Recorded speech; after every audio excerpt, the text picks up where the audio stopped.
Raka mengkampanyekan Hari Stroke Sedunia. Komarudin, seorang lanjut usia asal Bandung, berjalan kaki menuju Monas. Assalamualaikum warahmatullahi wabarakatuh. Pemirsa dan para pejuang pasca stroke dimanapun saat ini berada. Selamat berjumpa kembali di channel Analisa Stroke. Analisa yang berbasis pada pengalaman saya sembuh stroke.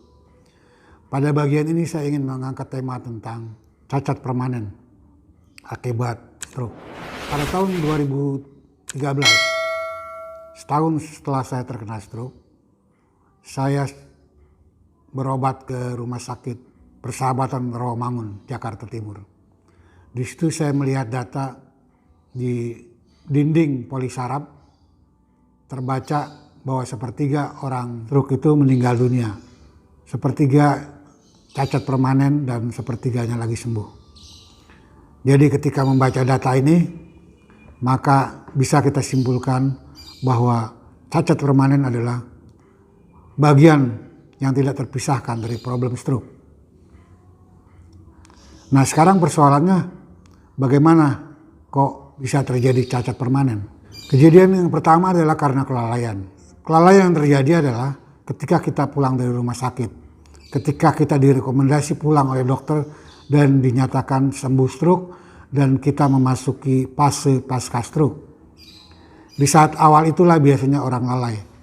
Karena sebetulnya darah walaupun sangat lambat sudah mengalir, dan bila dilatih walaupun dengan jalan dipapah dia akan mengalir dan secara bertahap akan menjadi menguat dan menguat. Tetapi yang terjadi seringkali adalah ketika orang pulang dari rumah sakit membiarkan dirinya di tempat tidur dan kursi roda, yang berakibat sehingga terjadi kebekuan darah yang tidak mengalir, yang lama-kelamaan akan menjadi membeku dan lama-kelamaan menjadi permanen. Yang kedua adalah akibat serangan stroke kedua, karena serangan stroke kedua biasanya lebih buruk daripada serangan pertama. Dan ini juga biasanya orang lalai, karena orang yang terkena stroke kedua biasanya moralnya runtuh. Dan yang ketiga yang terjadi mengapa cacat permanen adalah karena biasanya ini orang-orang di kampung atau di desa yang jauh dari fasilitas kesehatan. Sehingga akhirnya ketika terkena stroke, dia membiarkan dirinya terbaring. Dan atau dia datang ke terapi atau dukun yang bersifat karang-karangan, yang akhirnya terjadi kekakuan-kekakuan. Dan saya sudah menyaksikan banyak orang yang jalannya susah, tangannya kaku, kakinya kaku. Jadi, untuk menghindari terjadinya cacat permanen adalah tidak lain adalah kewaspadaan dengan cara bergerak sejak awal. Tidak membiarkan tangan menekuk. Karena ketika tangan menekuk dibiarkan, maka dia akan menjadi cacat permanen.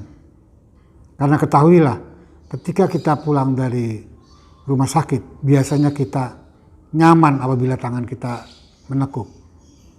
Dan kenyamanan itu bila kita biarkan, maka dia akan menjadi permanen. Saya sudah katakan, untuk agar tidak terjadi tangan menekuk, maka tangan menekuk itu harus dikepret-kepret, dibanting-banting, dikasih minyak ganda pura, menjalankan sauna mandiri. Yang saya maksud sauna mandiri adalah seperti yang saya katakan berulang-ulang adalah memakai jas hujan di bawah terik matahari pagi. Dan kemudian keluar keringat. Dan kemudian insya Allah tangan kita menjadi lentur dan kita luruskan dengan lembut. Maka insya Allah tangan yang menekuk, tangan yang mencengkeram, kita bisa solusi. Asal konsisten rutin kita lakukan. Nah, sekarang bagaimana apabila kita menghadapi kenyataan bahwa kita cacat permanen? Jangan putus asa. Banyak saya menjumpai orang yang cacat permanen, yang penampakannya tidak normal, tangan menekuk, jalan pincang, tetapi dia tetap produktif. Saya ingin bercerita. Baru-baru ini saya melihat ada supir Grab yang membuat konten YouTube-nya sendiri, sangat inspiratif. Dia jalannya masih susah, tapi dia menjadi supir Grab.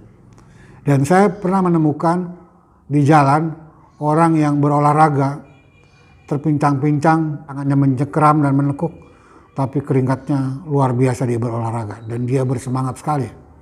Jadi jangan berputus asa karena banyak orang yang disable tetap bertahan hidupnya dan bahkan banyak kemudian yang menjadi atlet. Saya kira saya cukupkan sekian pada bagian ini. Mudah-mudahan bisa menjadi pelajaran dan inspirasi bagi kita semua. Assalamualaikum warahmatullahi wabarakatuh.